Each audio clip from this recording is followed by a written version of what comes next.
Así que buenas noches a todos. Shabbat Shalom, Chag Sameach.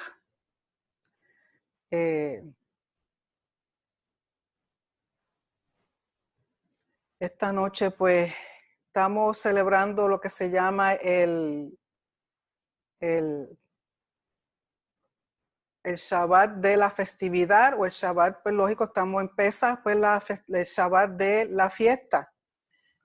Y vamos a hablar con respecto a eso un poquito y las porciones que corresponden a esta noche.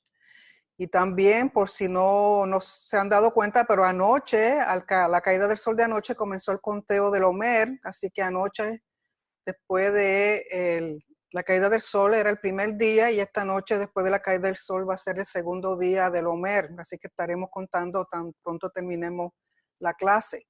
Y algo que quiero corregir, yo había dicho que el último día de la fiesta de panes sin levadura era el jueves, pero es incorrecto. El último día panes sin levadura es el miércoles 15 a la caída del sol, que en el calendario hebreo es el día 21 de Nisan o el día 21 de Aviv. Así que el próximo miércoles, Dios mediante, se termina la fiesta de panes sin levadura a la caída del sol. ¿Okay? Así que vamos a, déjame poner los PowerPoint para dar comienzo.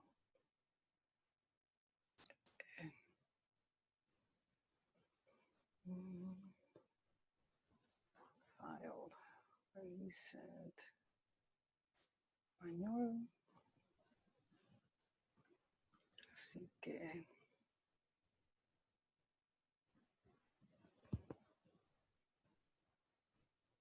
Así que déjenme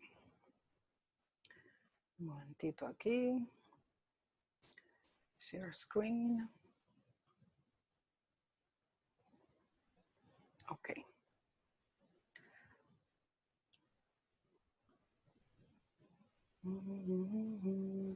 Que tengo tanto. Ok, esta noche, como les dije, es el Shabbat Kol Hamoed, o el Shabbat que corresponde a la fiesta de Pesach. Y las porciones de la Torá, las porciones que corresponden a este día, este Shabbat, se encuentran en Éxodo capítulo 33, verso 12 al capítulo 34, verso 26. Luego en los profetas es Ezequiel, capítulo 37, verso 1 al 14. Y en la escritura apostólica va a ser el Evangelio de Juan, capítulo 11, verso 38 al 57. Y para leer con respecto a lo que se encuentra en Éxodo, recuerden que antes de esta porción, lo que estaba ocurriendo en el desierto fue lo último que, antes de esto que había ocurrido, era el pecado de el becerro de oro. Recuerden que Moisés estaba en el monte Sinaí, en la presencia del Señor en la nube, recibiendo los mandamientos. Y mientras están allá, el Señor le dice a Moisés, baja, porque allá tu pueblo, el que tú sacaste, se ha vuelto corrupto. Y Moisés baja con las tablas, con los mandamientos. Cuando ve el becerro de oro y ve lo que está haciendo el pueblo, las rompe, pero es símbolo de que está rompiendo el pacto, porque ya el pueblo lo rompió. Y sube de nuevo al Señor para pedirle perdón de parte del pueblo, que los perdone por lo que había pasado, y comienza a pedir una serie de cosas. Y en este verso lo que es, Moisés comienza a pedirle al Señor, a Hashem, es que le muestre su gloria. Porque lo que interpretan los comentaristas es que hasta este momento el pueblo como tal, y aún Moisés, habían visto a Dios y conocido a Dios como un Dios poderoso, que hace milagros, la situación con las plagas, la situación de que era victorioso sobre Faraón. Lo habían visto como varón de guerra, lo habían visto en ese aspecto, pero que en una forma más íntima no habían tenido esa relación con Dios. Por lo tanto, Moisés quiere conseguir de parte de Hashem una relación más íntima, y lo pide pidiéndole ver su gloria. sea, algo más íntimo. Entonces, después de esto sabemos que viene la construcción del tabernáculo, que es lo que Dios usa para tener una relación más íntima con todo el pueblo. Y en Éxodo 34, versos 5 al 7, dice así: y Hashem descendió en la nube y estuvo allí con él, o sea, con Moisés, proclamando el nombre de Hashem. Cuando Dios acepta mostrarle su gloria, recuerden que lo que hace Moisés, Dios le dice: ponte sobre esta roca, yo pasaré, te pondré en medio, te taparé con mi mano, yo pasaré, pero solamente vas a poder ver mi espalda, porque ningún hombre puede ver mi cara y sobrevivir. Por lo tanto, dice entonces, según esto está sucediendo, Hashem está pasando y comienza y dice Hashem, y pasando Hashem por delante de él, por delante de Moisés, proclamó: Yod Hei Vav Hei, Yod Hei Vav Hei, fuerte, misericordioso y piadoso, tardo para la ira y grande en misericordia y verdad, que guarda misericordia a millares, que perdona la iniquidad, la rebelión y el pecado, y que de ningún modo tendrá por inocente al malvado, que visita la iniquidad de los padres sobre los hijos y sobre los hijos de los hijos hasta la tercera y cuarta generación. Y lo que quiero es detenerme en estos versos, porque estos versos es lo que le llaman los 13 atributos de Dios, los 13 atributos de Dios. Pero lo que tengo aquí en rojo, fíjense que habla de iniquidad, rebelión y pecado. Recuerden que yo le he dicho que así como hay grados de kedusha, grados de santidad, también hay grados de pecado. No todos los pecados son igual.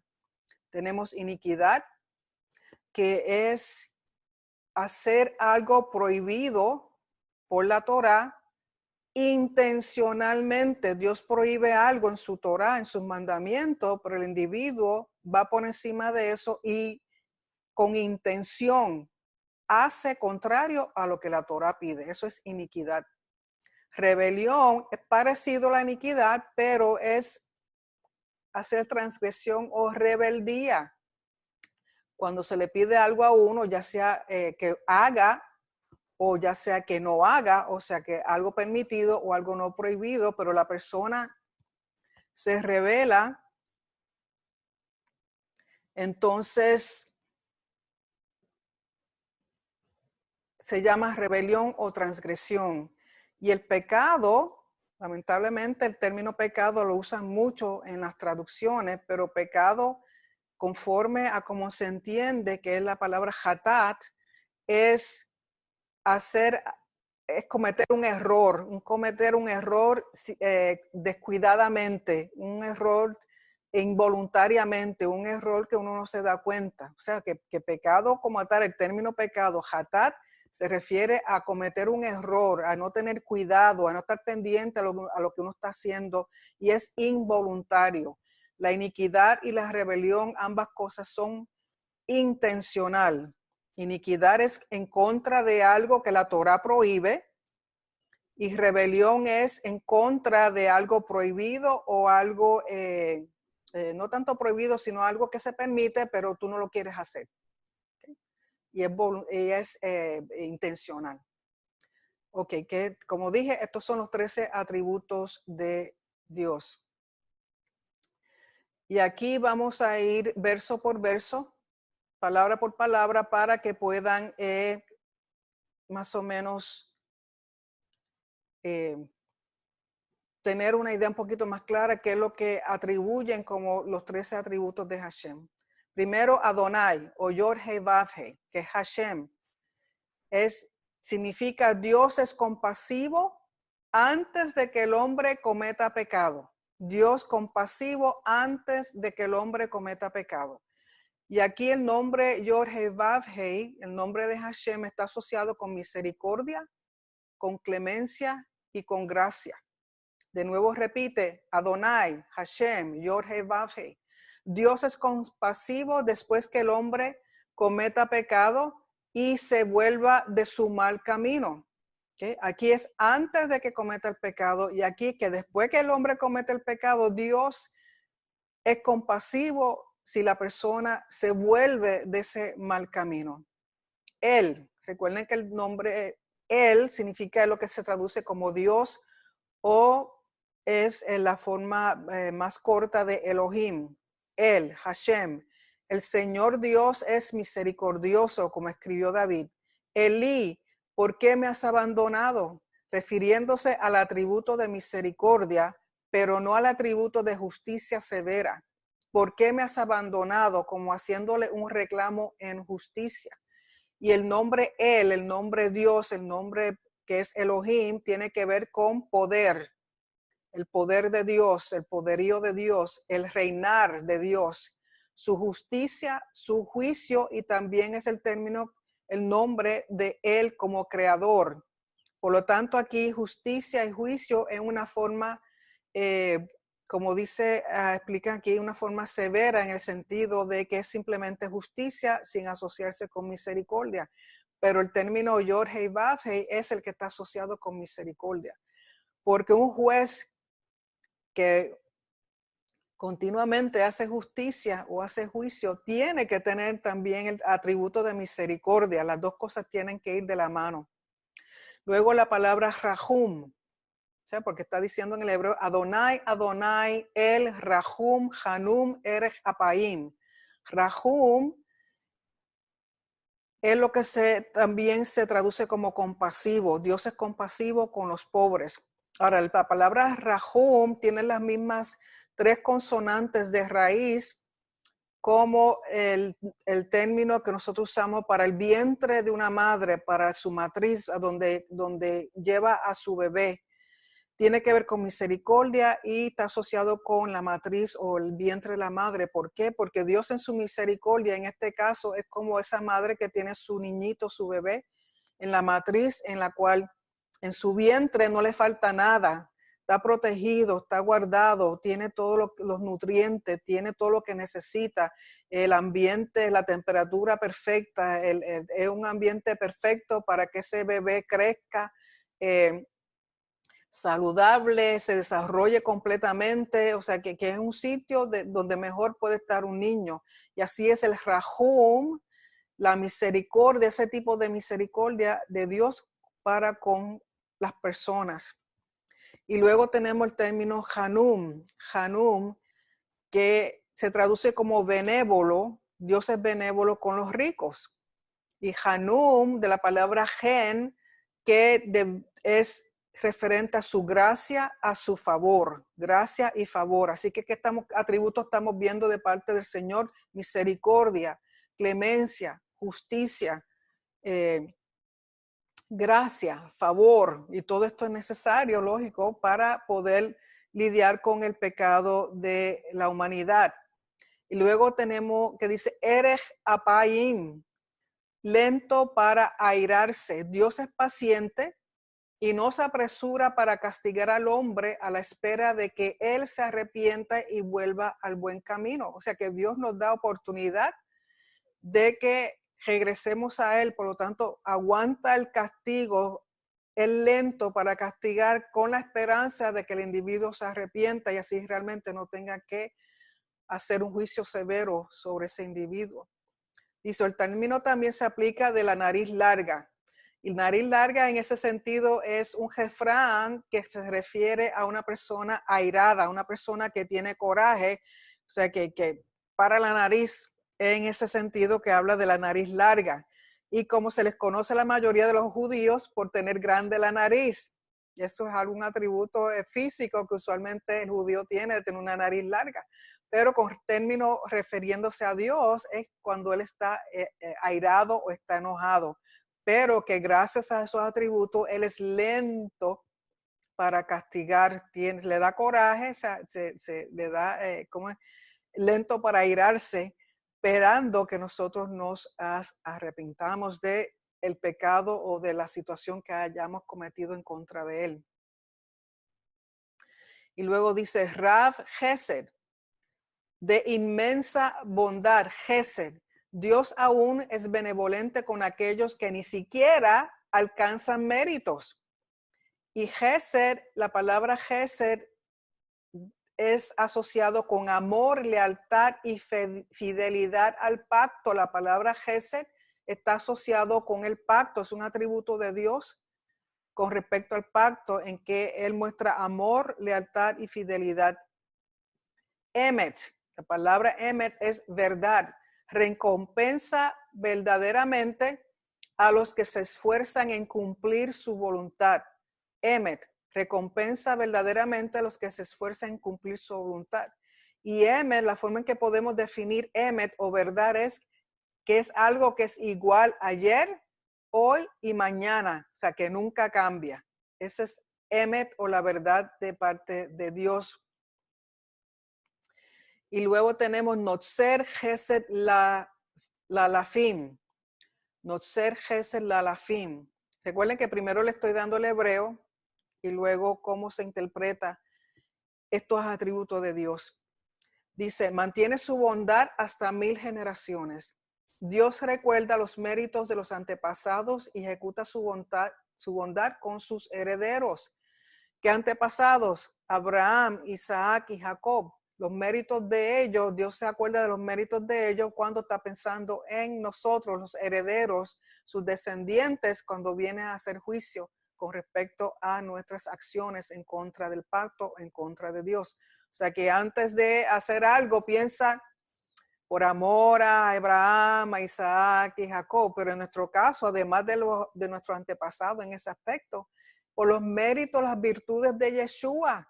Dios, cuando va a castigar o a hacer juicio en contra de algo que hemos hecho, piensa también en los méritos y las virtudes de Yeshua antes de actuar. No sé avon, perdona la iniquidad. Recuerden que iniquidad en hebreo es la palabra avon. Perdona hasta los pecados premeditados. Recuerden que iniquidad es aquel pecado que se hace intencionalmente premeditado en contra de algo que la Torá prohíbe, un mandamiento prohibido. Y aunque aquí dice, lo tradujeron fecha, realmente es la palabra pesha, con una P, pesha. Y pesha se traduce como rebeldía o transgresión. Dios perdona a los rebeldes. Y recuerden que rebeldía es hacer algo cuando no debieras, o sea, pero también es intencional. Así que iniquidad, transgresión o rebeldía, o sea, avon y pesha son pecados intencional, premeditados. Y jatá es lo que se traduce como pecado. Y habíamos dicho que Dios perdona el pecado que se comete sin intención. Un jatá es un pecado sin intención. No ha sido intencionalmente, sino por descuido. Es un error por no tener cuidado y tampoco es voluntario. O sea, sucedió y sin pensarlo porque no tuviste cuidado del mandamiento o no tuviste cuidado de lo que estás haciendo, no estabas pensando en lo que estabas haciendo, o sea que algo por descuido, un error sin intención. Y naque, Hashem limpia. Recuerden que el término limpio está asociado, más bien es un término de templo, es un término asociado con los ritos, sobre todo los ritos de impureza ritual, o sea, sobre todo con impureza ritual. Dice, absuelve a los arrepentidos, pero no a los que no se arrepienten y no les tiene en cuenta. O sea, no les limpia todas sus faltas si la persona no se arrepiente. Ahí viene la palabra naque. Por lo tanto, cada uno de estos versos dentro de lo que hemos leído en la palabra, vamos a ir de nuevo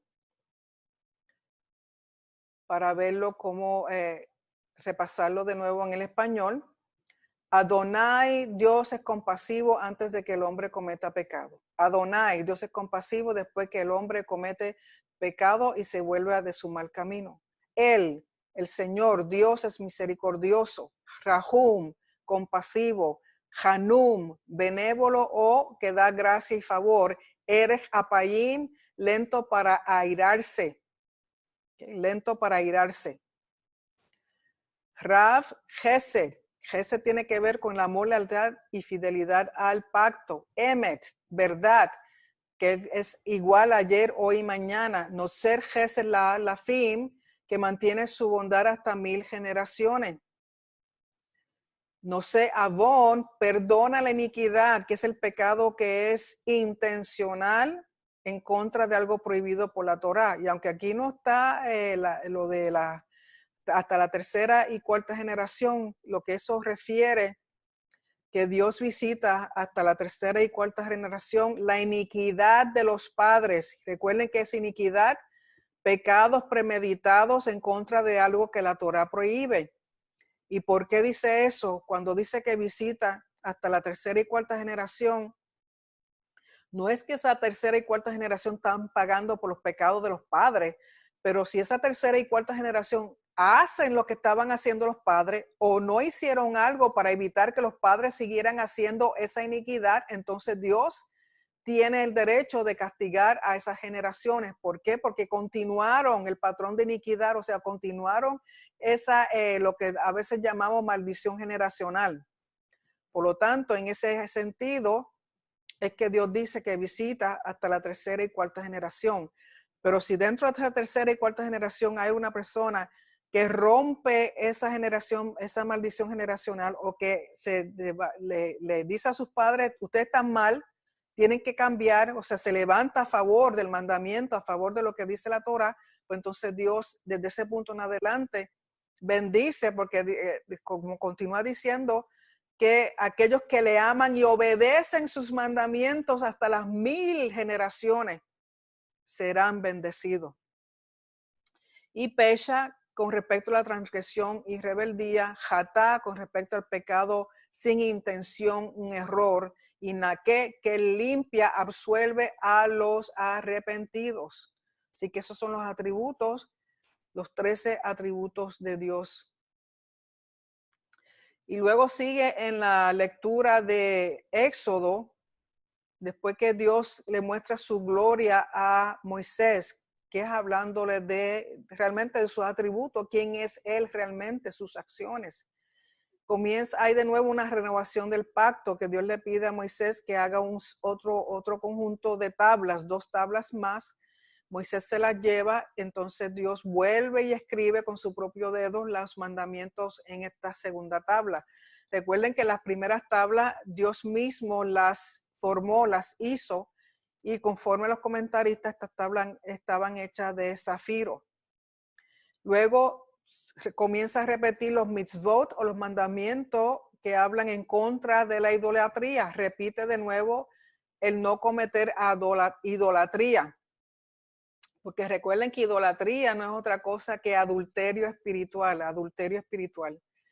Y le habla, en esta porción conocemos otro nombre de Hashem, otro nombre de Dios, el nombre de Hashem como Hashem Kana, que se traduce como celoso, como el celo de un esposo. ¿Por qué? Porque la idolatría no es otra cosa que adulterio espiritual. Por lo tanto, Dios es celoso por su pueblo como lo es un esposo con respecto a su esposa. Por eso su nombre es Hashem Kana.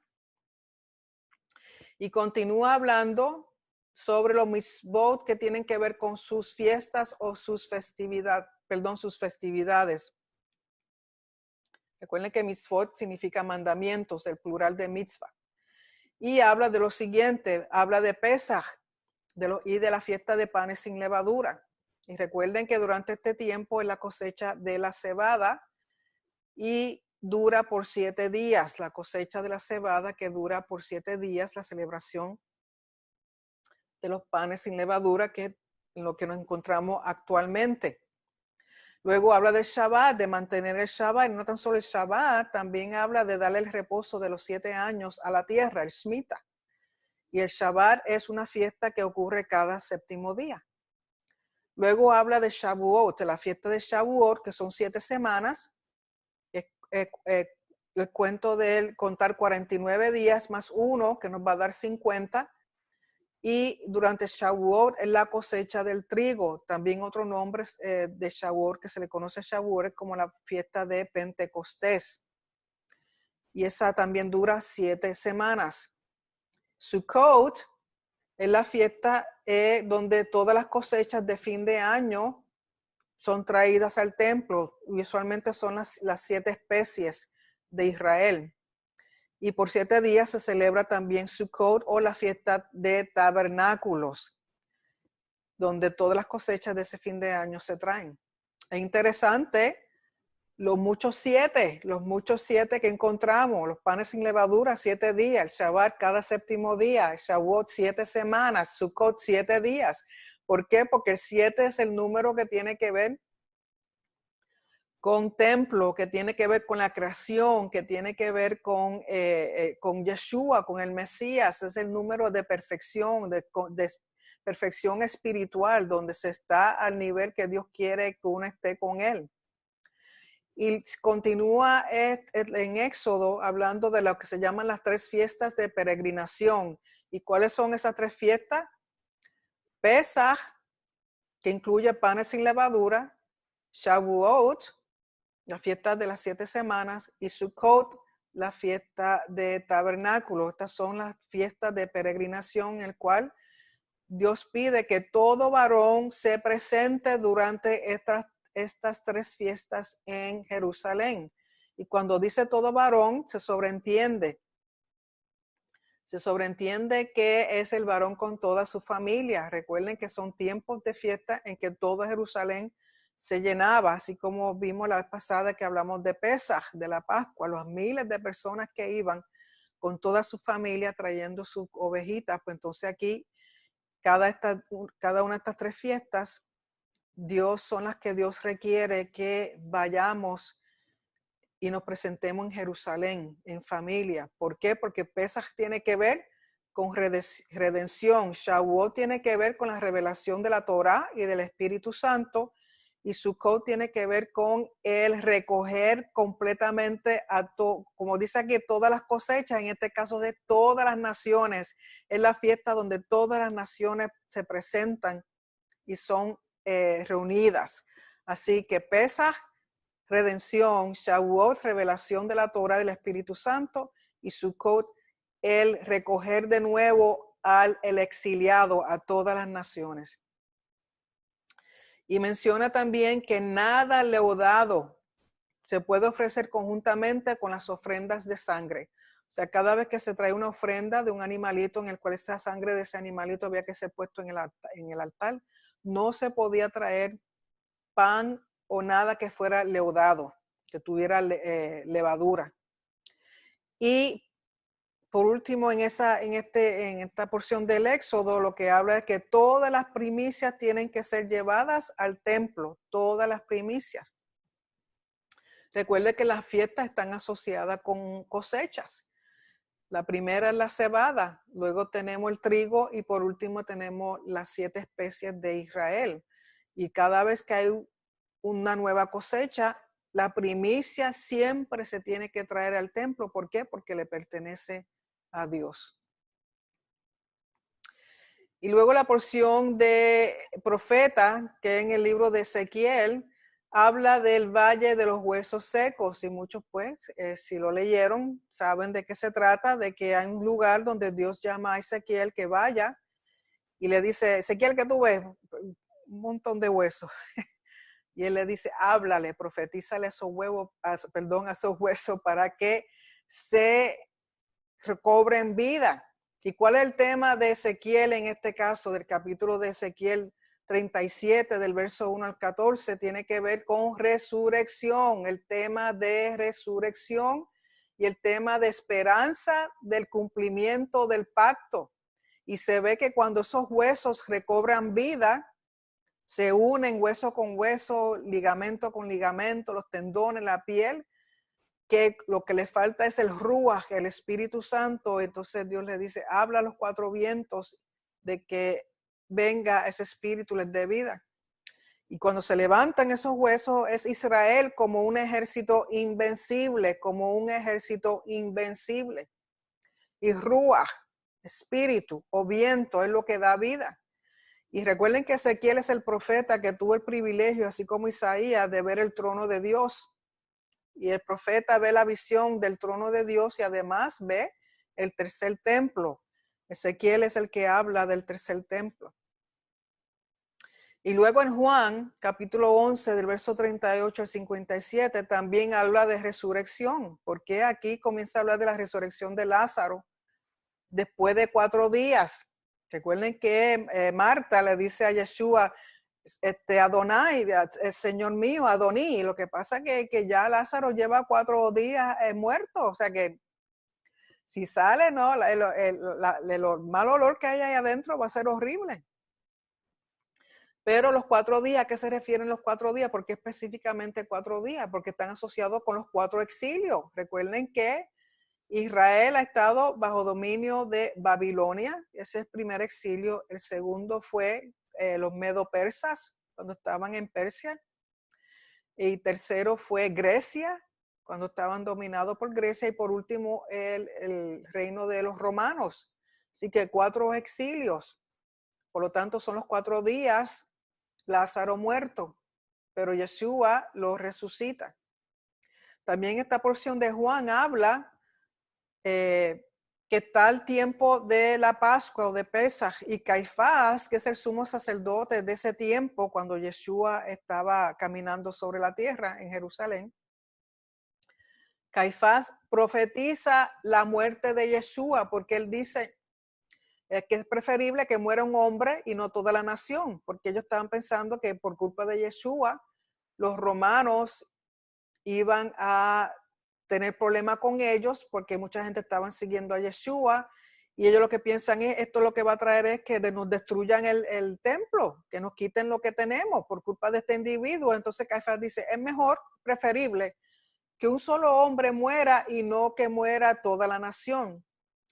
Pero luego dice, según Juan continúa hablando respecto a lo que dice Caifás, dice que la muerte de Yeshua lo que va a hacer es no solamente traerle redención al pueblo de Israel, sino que el propósito de la muerte de Yeshua es para congregar en uno a los hijos de Dios que estaban dispersos, a los hijos de Dios en el exilio. O sea que realmente el propósito de Yeshua, como yo he dicho, como dije la vez pasada, que representando el Cordero de la Pascua, que tiene que ver con redención, la muerte de Yeshua durante la Pascua era para mostrarnos su redención por el propósito, congregar en uno, en un solo pueblo, en un solo reino, a todos los hijos de Dios, no solamente a Israel, pero a todas las naciones que están dispersas, Y eso nos incluye a nosotros que no estamos en Israel hoy día. Y esto está ocurriendo cuando Juan habla en el tiempo de la Pascua, de Pesaj. ¿Y quiénes son los que están hablando en contra de Yeshua? Los principales sacerdotes. Recuerden que para este tiempo los sacerdotes en el templo estaban corruptos. Les robaban a las personas, estaban buscando simplemente hacerse una ganancia. Y otra cosa, estaban regidos por los romanos y hasta cierto punto estaban limitados en términos de otras cosas dentro del templo. Y los principales sacerdotes son los que están vigilando para arrestarlo y matarlo, o sea, para arrestar y matar a Yeshua. ¿Por qué? Porque muchos habían creído en él, habían creído en Yeshua, que él realmente era el Mesías. Entonces Yeshua, al tener este grupo de personas siguiéndole, creyéndole en él, para los principales sacerdotes les era una amenaza a su estilo de vida. ¿Qué estilo de vida? La corrupción. Eran como una mafia. Caifás era el mafioso más grande, el que era dueño de todos los lugares donde las personas vendían cosas. Él alquilaba esos sitios para que las personas vendieran y les cobraba una renta altísima. Entonces, lógico, el que está alquilando ese lugar para vender sus cosas, pues entonces le tiene que sacar ese dinero al pobre peregrino que viene para las fiestas, cuando el intercambio de dinero, el intercambio de los animalitos, se cobraban de más de lo que tenían que cobrar. Por lo tanto, la corrupción que había era enorme.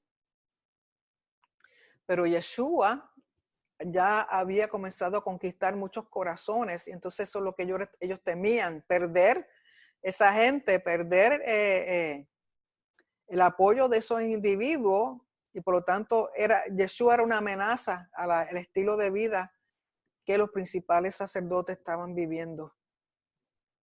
¿Okay?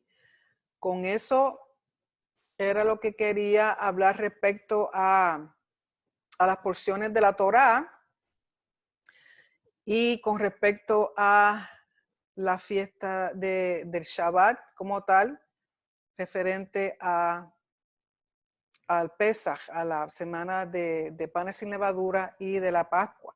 ¿Y qué relación tienen todas estas lecturas con Pesaj? Recuerden que las tres hablan de resurrección, las tres hablan de redención, las tres hablan de congregar en unidad. El Pesaj se celebraba para unir. Y panes sin levadura, sabemos que el pan sin levadura, el pan es lo más simple, lo más sencillo, representando la humildad de Yeshua, que era solamente harina con agua. Y además sabemos que el matzah tiene como unas perforaciones, que eso lo asocian con el cordero inmolado, todo lo que sufrió Yeshua físicamente cuando fue torturado por los romanos y cuando fue crucificado.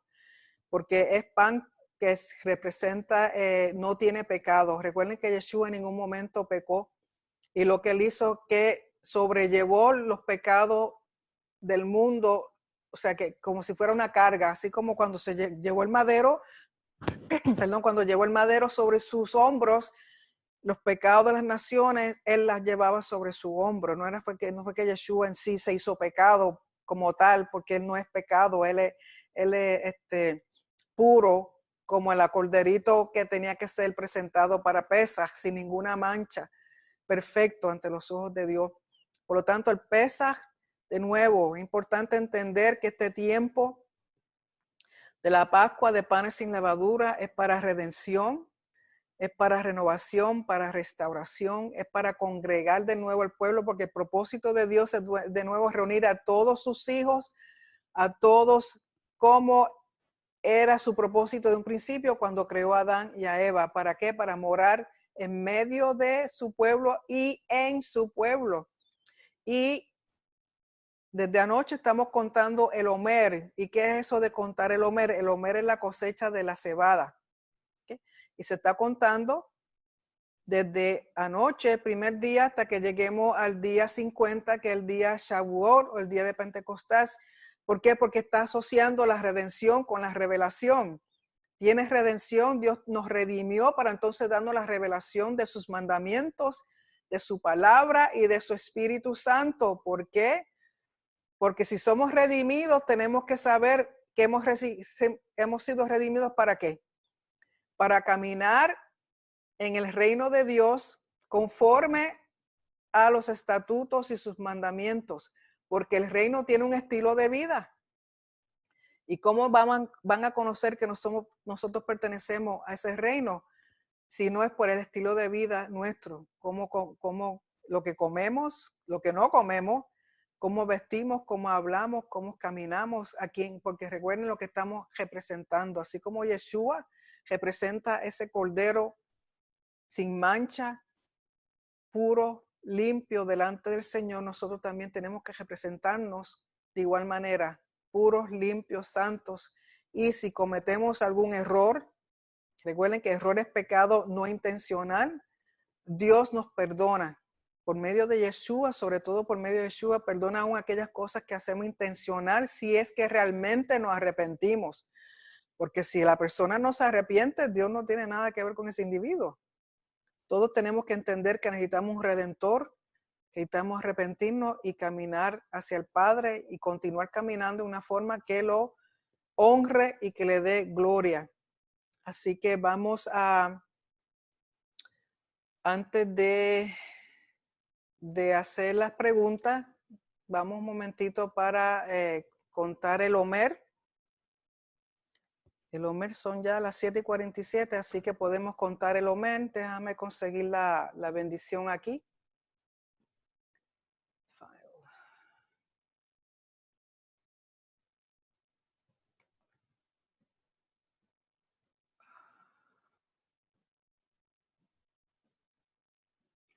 Vamos a darle a share.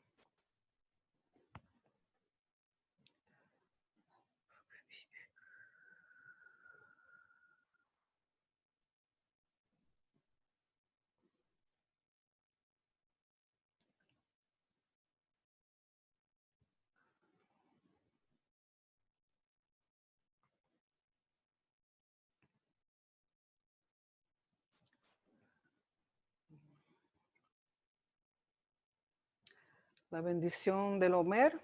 Así que si ustedes dice Baruch ata Adonai Eloheinu melech haolam asher kitshanu bemitzvotav vetzivanu al sefirat haomer. Bendito eres tú, Señor Dios nuestro, Rey del universo, que nos has santificado con tus mandamientos y nos has mandado contar el Omer. Hoy es el día 2 y 0 semanas del Omer. Y por ser el segundo día, recuerden que se lee el Salmo 119. Cada 8 versos corresponde al día del Omer. Por ejemplo, los primeros 8 versos, que era la letra Aleph, correspondía a anoche.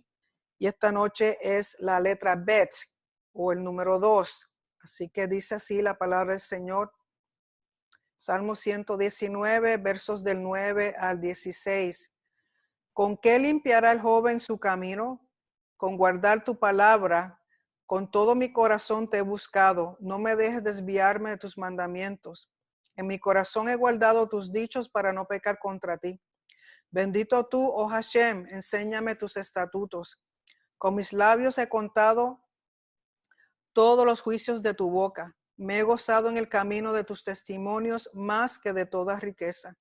En tus mandamientos meditaré. Consideraré tus caminos, me regocijaré en tus estatutos, no me olvidaré de tus palabras. Amén.